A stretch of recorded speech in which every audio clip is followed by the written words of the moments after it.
Yas'alunaka 'anil anfal. Silakan Ustaz Amru.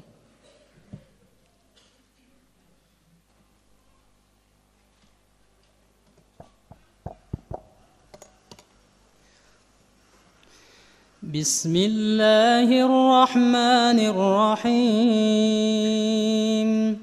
Yas'alunaka 'anil anfal. Qulil anfalu lillahi war rasul. Fattaqullaha wa aslihu dhata bainikum.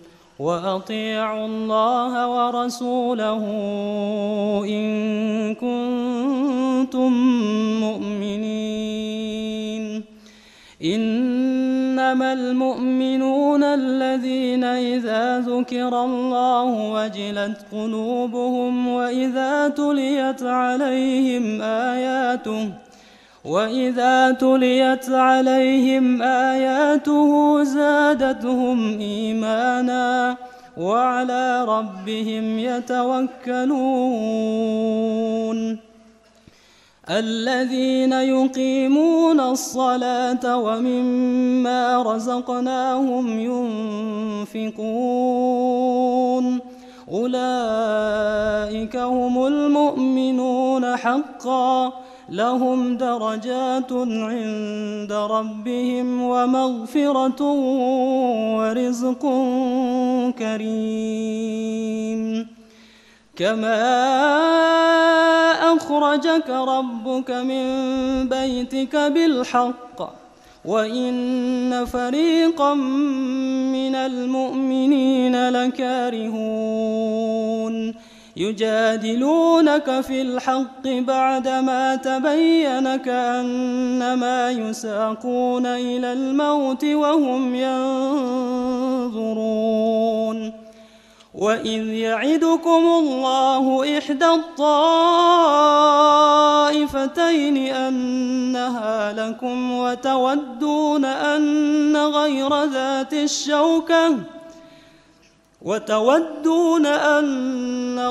ذات الشوكة تكون لكم ويريد الله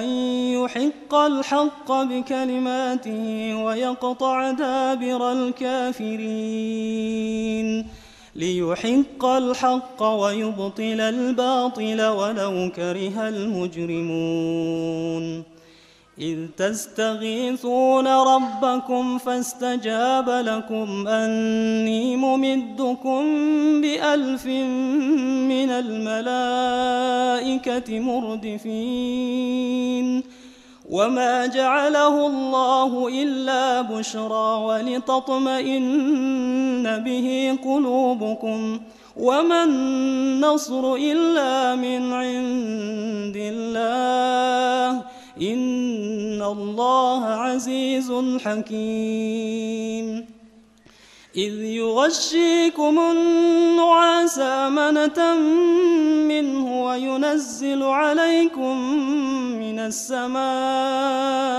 ماء ليطهركم به ويذهب عنكم رجز الشيطان وليربط على قلوبكم ويثبت به الأقدام إذ يوحي ربك إلى الملائكة أني معكم فثبتوا الذين آمنوا سألقي في قلوب الذين كفروا الرعب فاضربوا فوق الأعناق واضربوا منهم كل بنان ذلك بأنهم شاقوا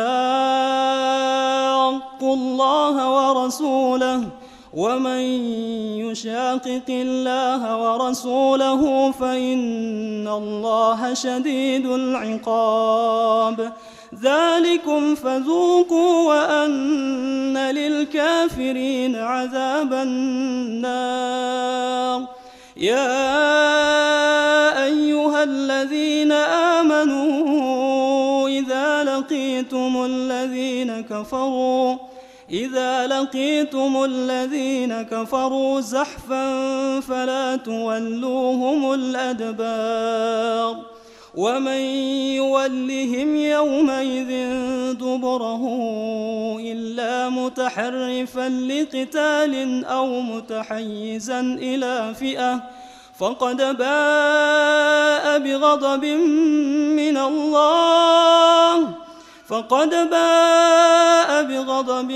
من الله ومأواه جهنم وبئس المصير فلم تقتلوهم ولكن الله قتلهم وما رميت إذ رميت ولكن الله رمى وليبلي المؤمنين منه بلاء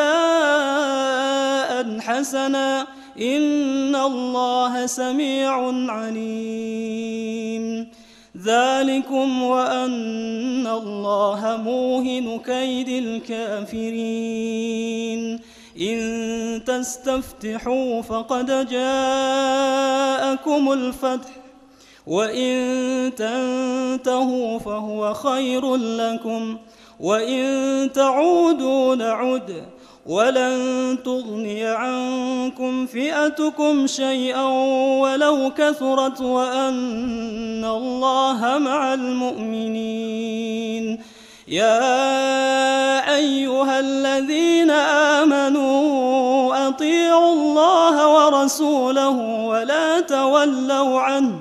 ولا تولوا عنه وأنتم تسمعون ولا تكونوا كالذين قالوا سمعنا وهم لا يسمعون.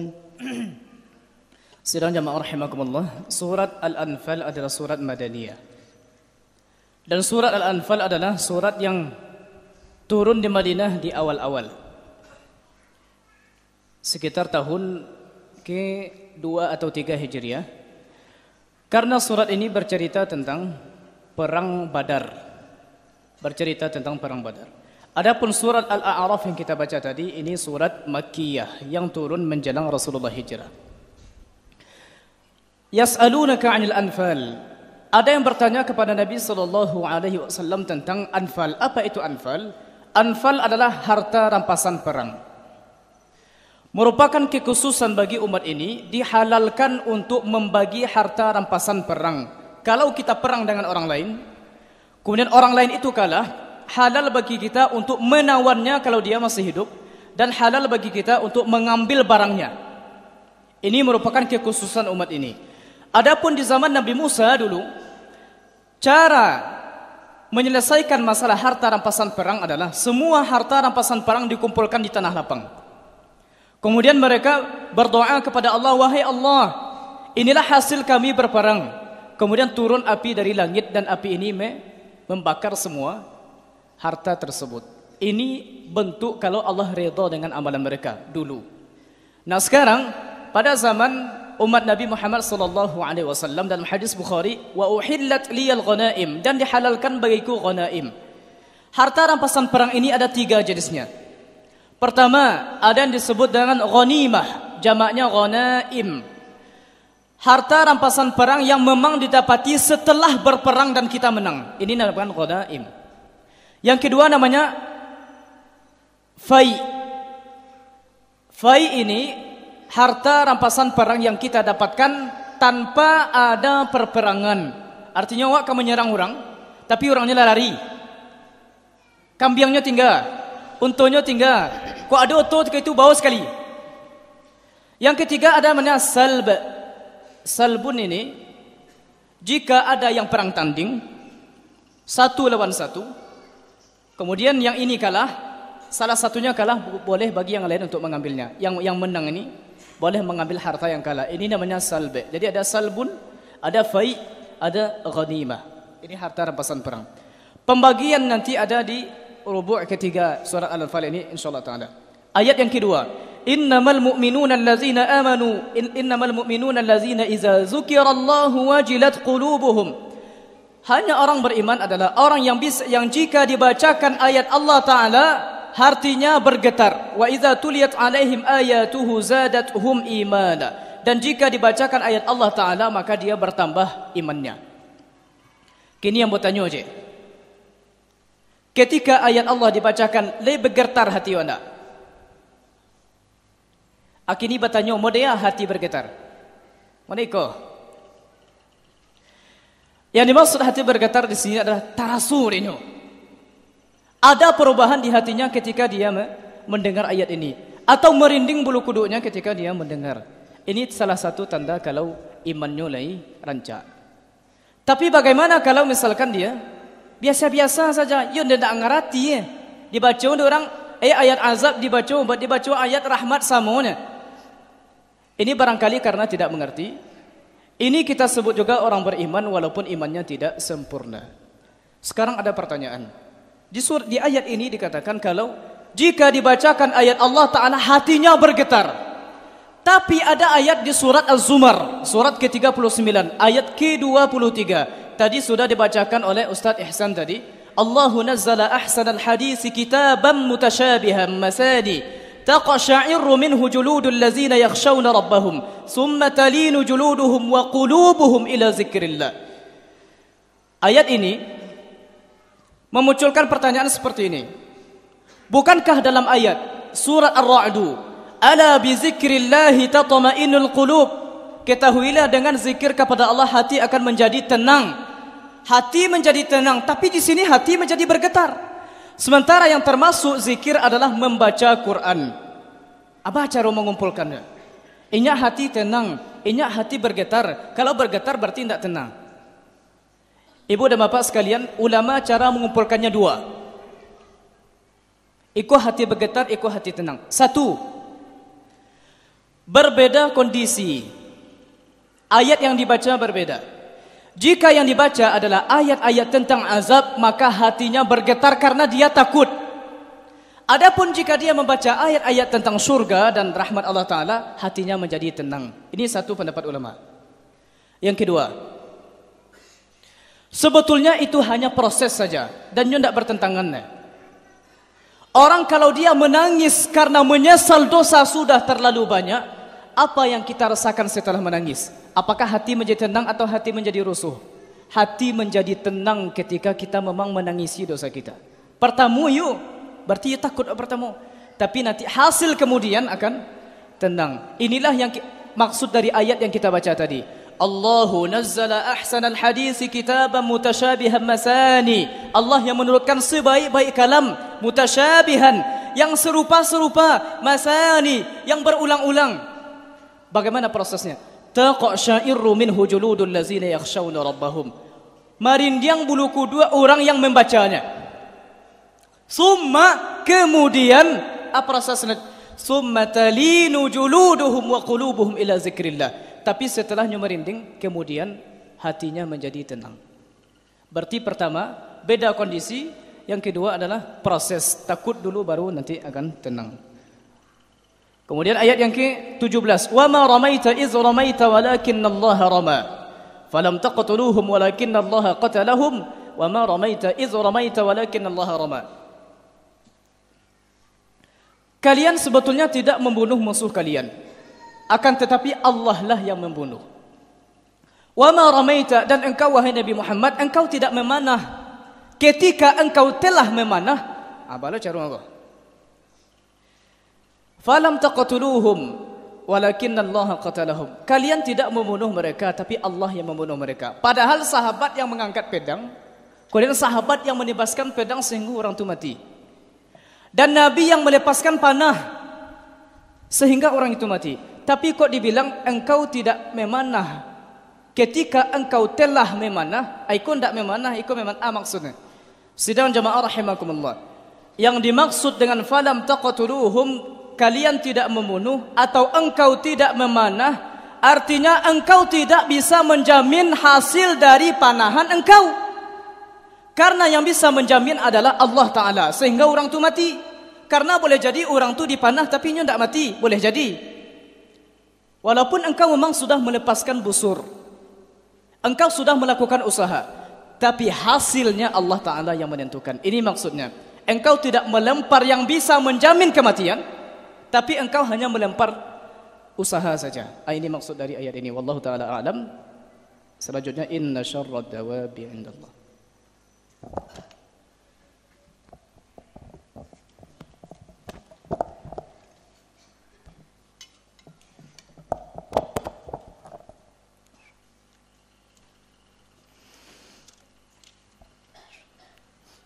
إن شر الدواب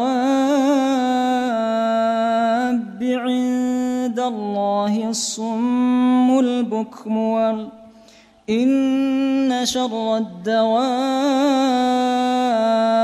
عند الله الصم البكم الذين لا يعقلون ولو علم الله فيهم خيرا لأسمعهم ولو أسمعهم لتولوا وهم معرضون يا أيها الذين آمنوا استجيبوا لله وللرسول إذا دعاكم لما يحييكم واعلموا أن الله يحول بين المرء وقلبه وأنه إليه تحشرون واتقوا فتنة لا تصيبن الذين ظلموا منكم خاصة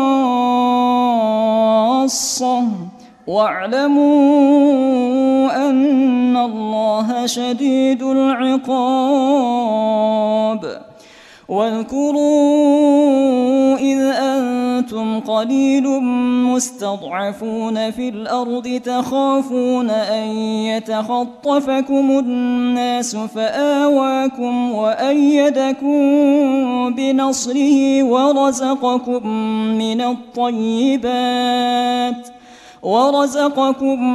من الطيبات لعلكم تشكرون يا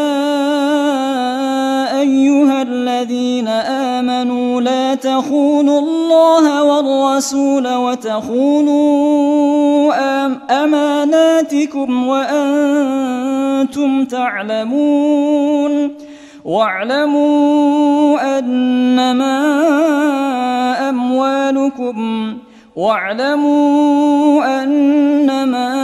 أموالكم وأولادكم فتنة وأن الله عنده أجر عظيم يا أيها الذين آمنوا إن تتقوا الله يجعل لكم فرقانا ويكفر عنكم سيئاتكم ويغفر لكم والله ذو الفضل العظيم وإذ يمكر بك الذين كفروا ليثبتوك أو يقتلوك أو يخرجوك ويمكرون ويمكر الله والله خير الماكرين وإذا تتلى عليهم آياتنا قالوا قد سمعنا لو نشاء لقلنا مثل هذا إن هذا إلا أساطير الأولين وإذ قالوا اللهم إن كان هذا هو الحق من عندك فأمطر علينا حجارة من السماء أو ائتنا بعذاب أليم وما كان الله ليعذبهم وأنت فيهم وما كان الله معذبهم وهم يستغفرون وما لهم ألا يعذبهم الله وهم يصدون عن المسجد الحرام وما كانوا أولياءه إن أولياؤه إلا المتقون ولكن أكثرهم لا يعلمون وما كان صلاتهم عند البيت إلا مكاء وتصدية فذوقوا العذاب بما كنتم تكفرون إن الذين كفروا ينفقون أموالهم ليصدوا عن سبيل الله فسينفقونها ثم تكون عليهم حسرة ثم يغلبون والذين كفروا إلى جهنم يحشرون ليميز الله الخبيث من الطيب ويجعل الخبيث بعضه على بعض فيركمه جميعا فيجعله في جهنم أولئك هم الخاسرون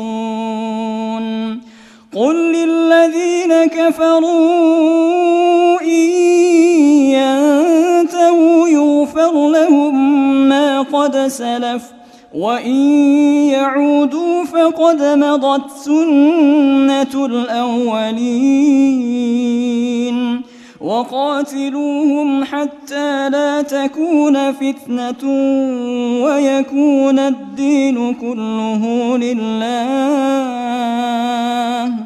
فإن انتهوا فإن الله بما يعملون بصير وإن تولوا فاعلموا أن الله مولاكم نعم المولى ونعم النصير.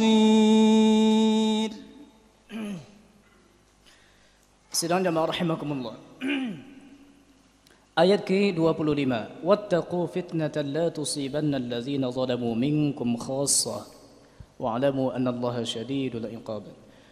Wattaqu fitnah, dan takutlah kalian kepada musibah fitnah. La tusibanna allazina zalamu minkum khassah, yang tidak menimpa orang-orang zalim saja di antara kalian. Seperti contohnya tsunami yang terjadi. Apakah yang mati orang-orang berdosa saja? Ternyata anak-anak banyak yang mati. Orang-orang yang saleh banyak yang mati. Yang perlu kita koreksi adalah jangan sampai membiarkan kemungkaran tersebar. Karena siapa yang membiarkan kemungkaran tersebar, ini salah satu sebab nanti azab itu umum datangnya kepada semua orang. Walaupun nanti mereka yang mati dan tidak bersalah, sebagaimana hadis di Bukhari, akan dibangun, akan dibangkitkan sesuai dengan niat mereka, amal mereka. Mereka tidak akan dizalimi. Walaupun mati dalam keadaan terazab seperti itu karena ulah orang lain, tapi mereka tidak akan dizalimi Allah Subhanahu wa taala. Kewajiban kita adalah amar ma'ruf nahi munkar. Kemudian sidang jamaah rahimakumullah, ayat yang ke-30. Wa iz yamkuru bikal ladzina kafaru liyusbituka aw yaqtuluka aw yukhrijuk. Dan ingatlah ketika orang-orang kafir membuat makar, membuat siasat buruk, liyusbituka, untuk menahan atau memenjarakan engkau, aw yaqtuluka, atau membunuh engkau wahai Nabi Muhammad, aw yukhrijuka, atau mengeluarkan, mengusir engkau dari Mekah. Peristiwa ini terjadi pada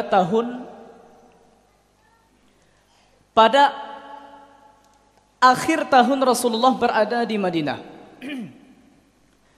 Orang-orang kafir, orang kafir Quraisy yang ketika itu diketuai oleh Abu Jahal, berkumpul di suatu tempat bernama Darun Nadwah. Mereka setelah 10 tahun melihat Rasulullah berdakwah, karena 3 tahun pertama dakwah Syria, agama Islam semakin tersebar, mereka merasa cemas. Bagaimana caranya lagi? Akhirnya mereka berkumpul di Darun Nadwah, di tempat musyawarah. Ketika itu ada hadir bersama mereka iblis dalam bentuk rupa manusia, berpura-pura menjadi syekh yang berasal dari negeri Najd. Akhirnya ketika akan masuk ke dalam, ini Syekh dari mana tanya? Saya dari Najd. Saya akan memberikan pendapat yang luar biasa nanti di dalam musyawarah. Izinkan saya masuk. Akhirnya dia masuk. Pertama ada yang mengusul bagaimana cara menghentikan dakwah Nabi ini, dakwah Muhammad. Kalau semakin hari semakin banyak je pengikutnya. Bala cara oleh. Ada yang mengusul, bunuh sana. Akhirnya kecek iblis kok membunuhnya. Itu bukan pendapat yang benar. Karena nanti kalau ini dibunuh, orang lain akan menuntut darahnya. Banyak nak menuntut darah. Awak nak kekalahan nanti. Ada yang mengusul, kalau tidak akan dibunuh, usialah dari Makkah. Kemudian kecek iblis nanti, kalau diusir nanti, apakah kalian tidak takut diusirnya dari Makkah, dibuatnya markas baru di luar Makkah? Kemudian nanti ketika dia sudah punya kekuatan, baliknya ke kalian balik, dilawannya kalian, alih kata lawan. Ayo ndak ya. Akhirnya cari pendapat yang lain. Anda penjarakan saja. Biar lanjut di Makkah, tapi penjarakan. Kata iblis, ini juga bukan pendapat yang benar. Mengeceklah Abu Jahal. Banyak beliau, anda mada itu dah. Kita akan membunuhnya. Cuma dengan cara semua kaum, semua suku yang ada di Arabku diutus satu orang, masing-masing mengutus satu orang, dan nanti membunuh mereka, membunuh Nabi Muhammad secara bersama-sama. Aksi akan ditentuinya. Itu rencana. Banyak iblis, aku ikut kan. Akhirnya dicoba dilaksanakan. Rasulullah akan sudah siap-siap pergi hijrah. Ketika mereka sudah mengepung rumah Nabi, yang berada di rumah Nabi adalah Ali bin Abi Thalib yang tidur dengan selimut Nabi. Oranglah menyangka kalau ikut Nabi. Rasulullah keluar dan mereka dibuat tidur oleh Allah Subhanahu wa taala, kemudian diletakkan Nabi tanah di kepala mereka semuanya. Rasulullah kemudian pergi dengan Abu Bakar menyuruh di Gua Sur, seperti itu kisahnya. Akhirnya mereka baru terjaga setelah Rasulullah lolos. Setelah Rasulullah lolos. Inilah apa makna dari ayat ini ketika orang kafir berusaha membuat makar atau siasat buruk membunuh, menahan Nabi atau mengusir Nabi dari Makkah. Kemudian di sini ayat yang terakhir, ayat ke-20, 33. Wa ma kana Allahu liyu'adzibahum wa anta fihim wa ma kana Allahu mu'adzibahum wa hum yastaghfirun. Ini perbedaan antara umat Nabi Muhammad dengan umat yang lain. Umat Nabi Muhammad tidak akan pernah dimusnahkan semuanya selagi Nabi ada. Berbeda dengan umat Nabi Nuh. Ketika umat yang engkar dari Nabi Nuh itu dimusnahkan semua. Umat Nabi Hud yaitu Ad dimusnahkan semuanya dan Nabi melihat. Umat Samud, umat kaum Saleh, Nabi Saleh alaihissalam juga dimusnahkan dan Nabi Saleh melihat. Tapi pada umat Nabi Muhammad tidak seperti itu. Orang yang ingkar dari umat Nabi akan ditangguhkan nanti azabnya nanti di akhirat. Ini ayatnya. Wa ma kana Allahu liyu'adzibahum wa anta fihim. Allah tidak akan mengazab mereka habis semuanya sementara engkau masih berada di antara mereka. Nah kini Nabi lah mati, baca oleh. Wa ma kana Allahu mu'adzibahum wa hum yastaghfirun. Dan Allah tidak akan melenyapkan mereka semuanya, mengazab mereka selagi masih ada di antara mereka yang istighfar. Itu pentingnya istighfar lah. Untuk menyelamatkan kampung kita dari mara bahaya. Ayat yang ke-36, innal ladzina kafaru yunfiquna amwalahum liyasuddu an sabilillah. Sesungguhnya orang-orang kafir meninfakkan harta mereka untuk menahan, menghalangi seseorang dari jalan Allah Ta'ala. Ternyata orang kafir mereka sudah punya program hartanya dikeluarkan untuk merusak Islam. Anan kini lay orang awak. Lay ada awak memprogramkan untuk mengeluarkan sedekah membangun Islam atau tidak. Walaupun nanti akan berbeda hasilnya. Banyaknya orang kafir bersedekah tapi summa takunu alaihim hasratan